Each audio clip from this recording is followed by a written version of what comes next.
Assalamualaikum warahmatullahi wabarakatuh. Baik, kita lanjutkan untuk praktikum PBO pertemuan ke-5. Jadi di pertemuan 5 ini kita akan bahas materi tentang metode. Jadi nanti kita praktekkan ya materi tentang metode. Kemudian metode yang akan kita bahas di sini di pertemuan ini adalah metode void dan juga metode return value. Di pertemuan sebelumnya kita sudah kenal dengan namanya metode konstruktor. Nah, untuk pertemuan kali ini kita akan mencoba membuat dua metode tadi ya, metode void dan juga metode return value. Ini untuk metode void itu nanti ada yang tanpa parameter dan ada juga yang dengan parameter. Begitu juga dengan yang metode return value, itu ada yang tanpa parameter dan juga ada yang dengan parameter. Yang pertama adalah metode void, adalah metode yang digunakan untuk menjalankan perintah tanpa mengembalikan nilai. Nah, di sini kita gunakan void ya. Kemudian di sini static, ini berarti adalah metode punyanya kelas main. Kemudian nama metodenya adalah my method ini. Kemudian di dalam metode ini yang tadi ya, sesuai dengan definisinya bahwa metode void itu tidak mengembalikan nilai. Dan metode ini akan dijalankan jika dipanggil. Jadi di sini isinya adalah untuk menampilkan string hello world, ini sistem out-println ya, hello world. Kemudian ketika dipanggil nama metodenya, maka nanti akan keluar output hello world seperti itu. Kemudian untuk yang metode void dengan parameter, kita tambahkan parameter di sini. Di mana di dalam tanda kurung itu kita kasih tipe datanya ya, kita deklarasikan tipe datanya dan juga parameternya. Misalkan ini string nama. Kemudian jangan lupa untuk metodenya dipanggil. Kemudian lanjutnya adalah metode return value, yaitu metode yang akan mengembalikan nilai. Perlu dituliskan tipe data sebelum nama metodenya. Jadi di sini kita nggak lagi gunakan istilah void, ini langsung nama metode, tapi sebelum nama metodenya kita deklarasikan tipe datanya. Ini contohnya menggunakan string. Kemudian di dalam body-nya, di dalam body di sini, ini harus ada kata-kata return, karena yang tadi ya sesuai dengan namanya, yaitu di sini nanti fungsinya adalah untuk mengembalikan nilai ya. Jadi di sini kita tuliskan return, kemudian dipanggil nama metodenya.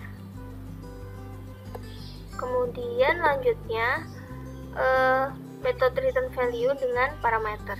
Jadi di dalam tanda kurungnya ini kita isikan parameternya. Tuh ya. Kita langsung coba praktekkan.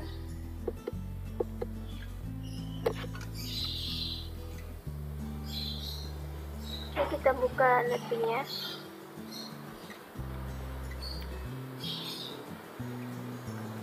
Kemudian kita buat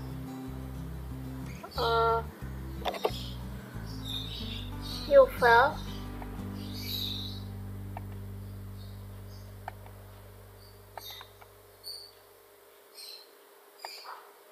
Kita buat kelas baru.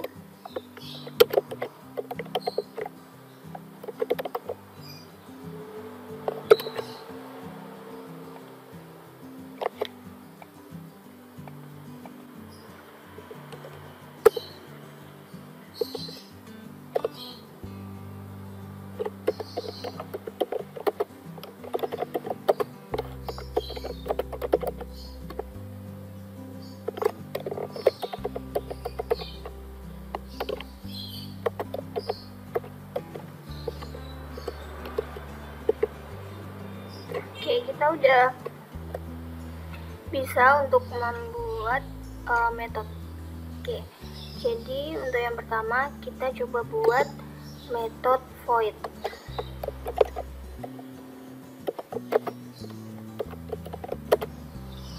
Kemudian nama metodenya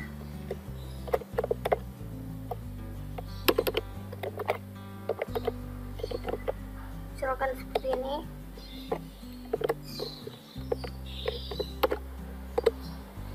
Nah, kita udah membuat metode ya, metode void. Nah, kemudian sesuai dengan fungsinya tadi ya, metode void ini dia tidak bisa mengembalikan nilai. Nah, terus kita coba misalkan di sini buat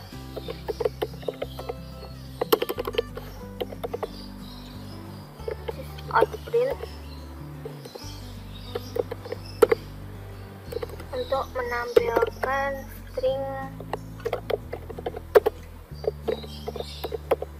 hello world. Nah, ini metode ini kalau misalkan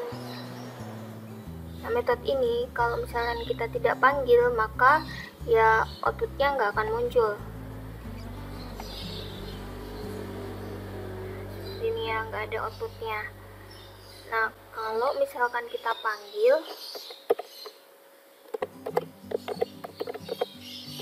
ini nama metodenya kita panggil, maka akan muncul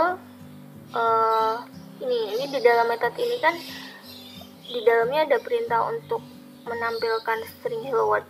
Ketika kita panggil metodenya, nama metodenya, maka perintah yang ada di dalam metode tersebut akan dijalankan nih, hello world-nya. Berapapun kita akan menjalankannya ya, berapa kali kita memanggilnya ya, berarti sejumlah itu akan ditampilkan atau dijalankan perintahnya. Ya, misalkan saya panggil metodenya 3 kali ya, berarti nanti perintah yang ada di dalam metode itu akan dijalankan sesuai dengan berapa kali dipanggil. Nah, ini 3 kali seperti ini. Ini adalah metode void yang tanpa parameter. Nah, selanjutnya kita coba yang metode void menggunakan parameter. Jadi cirinya tadi adalah di dalam tanda kurung ini kita deklarasikan tipe datanya, kemudian parameternya, misalkan nama.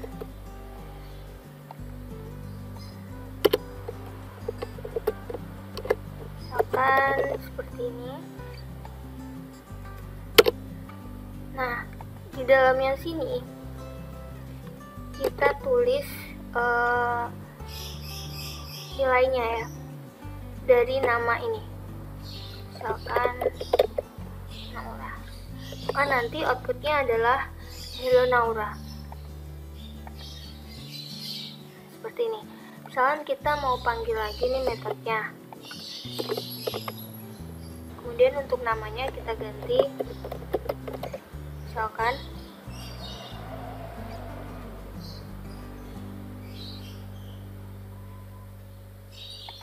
kita coba jalankan. Nah, seperti ini. Jadi kita cukup sekali tuliskan perintah, dan di sini kita panggil berapa kali metode itu, seperti itu. Jadi maka ini akan dijalankan sesuai dengan berapa kali kita panggil, kayak gitu ya istilahnya. Oke, itu tadi contoh metode void menggunakan parameter dengan tipe data string. Sekarang kita coba dengan tipe data yang lain, yaitu integer.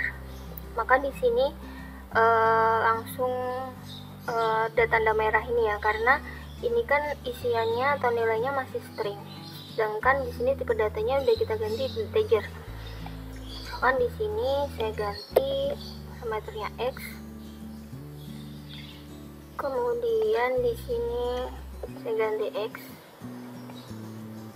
Ini misalkan 2 gitu ya. Kemudian di sini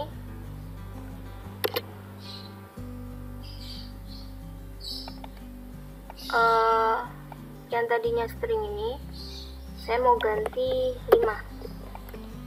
Itu 5 ini nanti adalah maksud 5 ini adalah nilai untuk si X.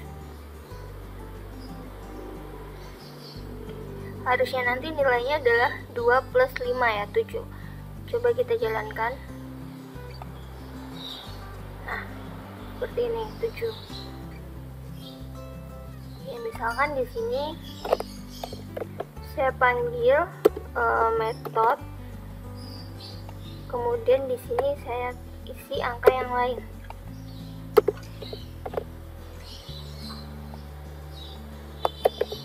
Nah, kemudian di sini perintahnya bukan lagi tambah tapi kali. Jadi nanti masing-masing dari ini nilai yang ada di sini akan dikalikan dengan 2 ya. Coba kita jalankan. Nah, sini berarti 2 kali 5, ini 2 kali 5, 2 kali 3 dan 2 kali 4. Oke, ini contoh yang void dengan parameter. Ini adalah 1 ya parameternya.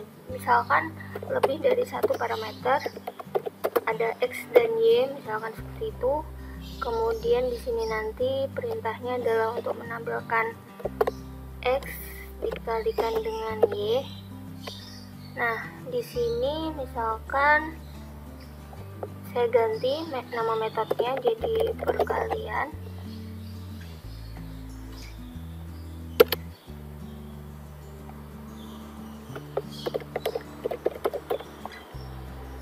Nah, di sini ini parameternya kan 2, berarti kita butuhkan 2. Misalkan 5 dan 3, misalkan seperti itu. Jadi nanti perintahnya adalah untuk mengkalikan nilai 5 dan 3 ini ya, sesuai dengan perintah yang ada di dalam metode, yaitu mengalihkan antara X dan Y. Kita coba jalankan. Nah, seperti ini, 15. Jadi untuk yang ini adalah void dengan 2 parameter seperti itu.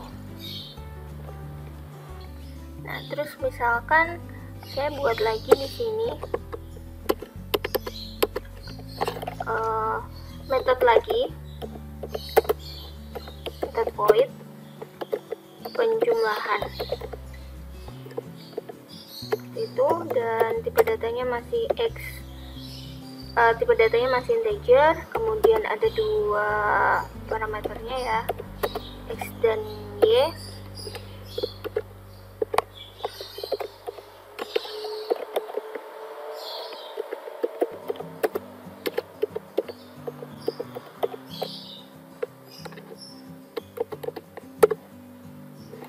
Di sini bedanya karena penjumlahan ya, berarti ya X plus Y seperti itu.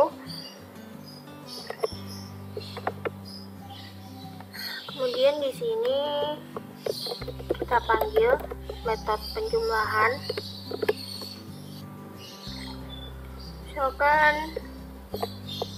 1 dan 8.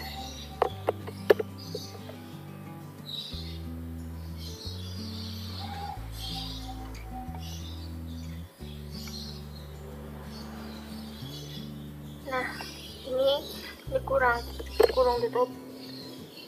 Ini kelebihan kurung tutup. Oke.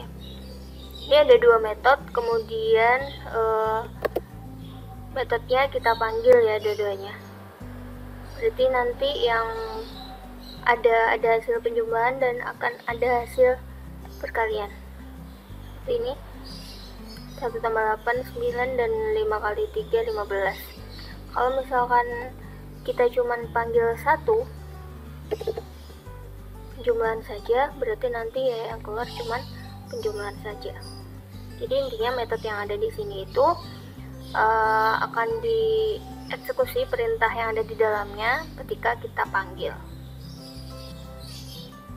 Nah, jenis metode berikutnya adalah return value, yaitu yang bisa mengembalikan nilai. Yang mau kita praktekkan yang pertama adalah yang tanpa parameter. Di sini kita buat dulu metodenya,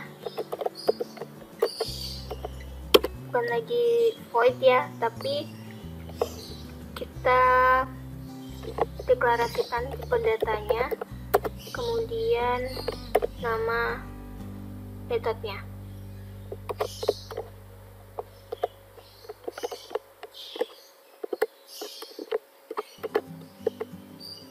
Nah, kenapa di sini merah gitu kan, ada tanda merah, karena di sini perlu untuk membalikan nilai dengan kita tulis return di situ. Karena tipenya string, jadi nilai yang akan dikembalikan nanti juga berupa string. Misalkan di sini seperti ini. Nah, ini kan belum kita panggil ya, jadi kita perlu panggil metodenya.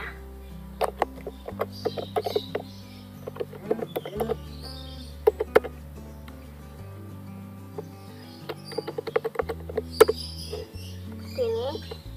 Kemudian nama metode.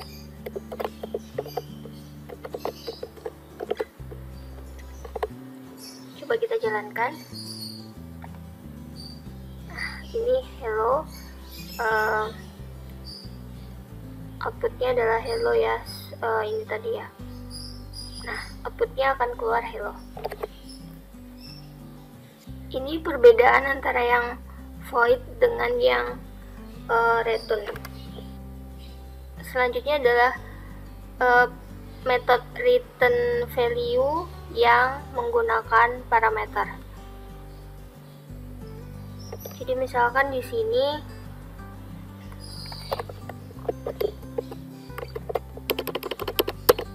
saya gunakan tipe data integer, kemudian di sini adalah jumlah, kemudian parameternya adalah X dan Y.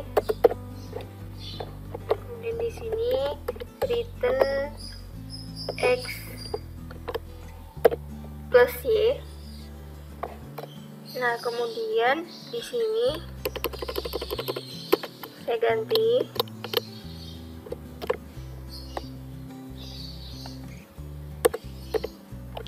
ini, saya buat dulu integer set itu adalah jumlah dari 4 dan 3, misalkan seperti itu. Nah, baru di sini saya pengen panggil set gitu ya, dimana set itu adalah jumlah dari 4 dan 3. 4 itu adalah X, Y itu adalah 3. Jadi nanti untuk mengembalikan nilai X plus Y di hasil penjumlahan dari 4 dan 3, kita run. Nah, seperti ini. Misalkan di sini buat lagi metode kurang ya. Ini ada integer A sama integer B. Kemudian di sini jangan lupa return A min B seperti itu. Kemudian di sini yang dipanggil ya, ini saya ganti kurang. Oke, ini samain aja nilainya. Di sini C. Nah, ini saya panggil C. Nanti yang keluar outputnya itu ya hasil pengurangan saja gitu, hasil penjumlahannya enggak. Kita coba run dulu. Nah, ini 1. Nah, selanjutnya saya akan coba buat metode void dengan percabangan atau if else.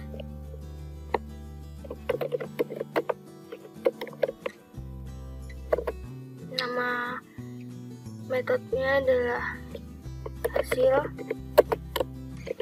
Kemudian di sini ada parameter nilai.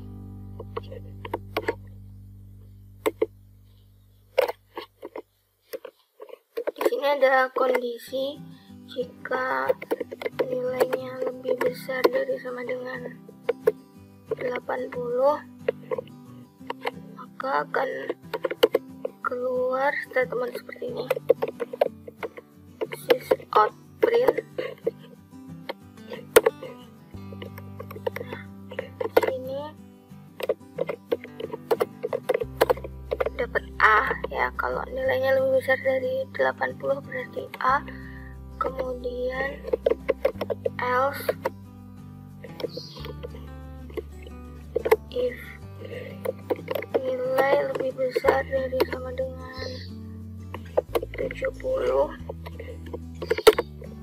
berarti sysout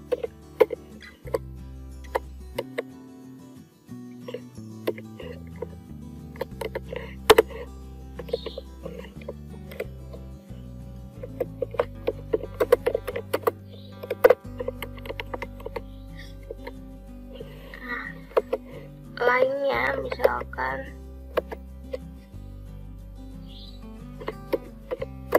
satu lagi, nilai lebih besar dari sama dengan 60.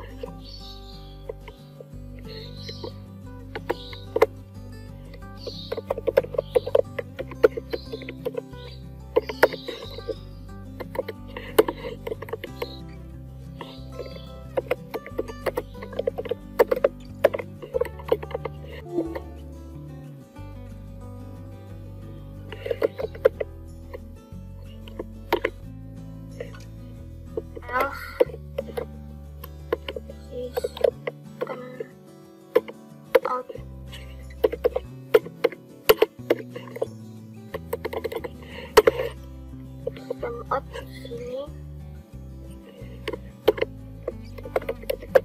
Anda belum lulus, misalkan seperti ini kondisinya. Kemudian di sini kita panggil metode, misalkan berarti hasil ya, hasil. Kemudian di sini misalkan nilainya 85, harusnya dapat ini ya, ditampilkan YouGetA ini. Oke, sekarang coba satu-satu dulu. Misalkan di sini 75.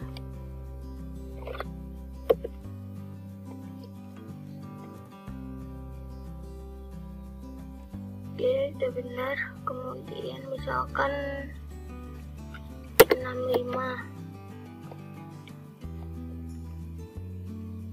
Satu lagi.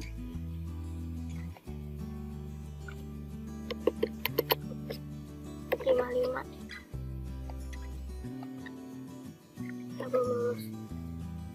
Misalkan di sini saya panggil sebanyak kondisi.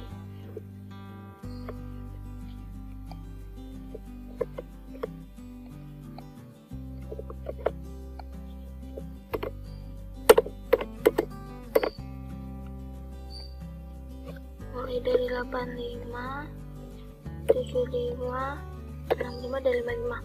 Berarti kondisi ini semuanya dipanggil. Kita tampilkan dulu. Ini ya, ada A, B, C dan tidak lulus.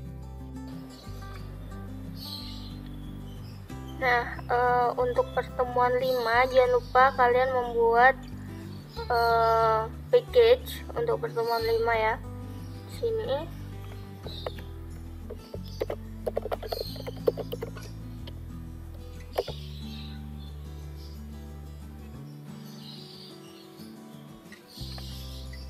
Nah, nanti untuk latihan pertemuan 5 silahkan dikerjakan dalam package ini. Jadi untuk nanti latihan pertemuan 5 silahkan diletakkan di package pertemuan 5. Begitu juga dengan latihan yang ada di teori pertemuan 5 ini ya. yang ada di video pertemuan 5 ini kalian boleh praktekkan di rumah, dan silahkan ditaruh juga di package pertemuan 5 ini. Begitu juga dengan package di pertemuan yang sebelum-sebelumnya. Jadi di tiap-tiap package nanti itu ada kalian latihan dari video, kemudian mesti dari tutorial kalian praktekkan, dan satu lagi adalah latihan yang disubmit di bebas. Jadi di tiap-tiap package nanti isinya seperti itu. Oke, mungkin cukup itu untuk pertemuan hari ini. Ada kurang lebihnya mohon maaf. Assalamualaikum warahmatullahi wabarakatuh.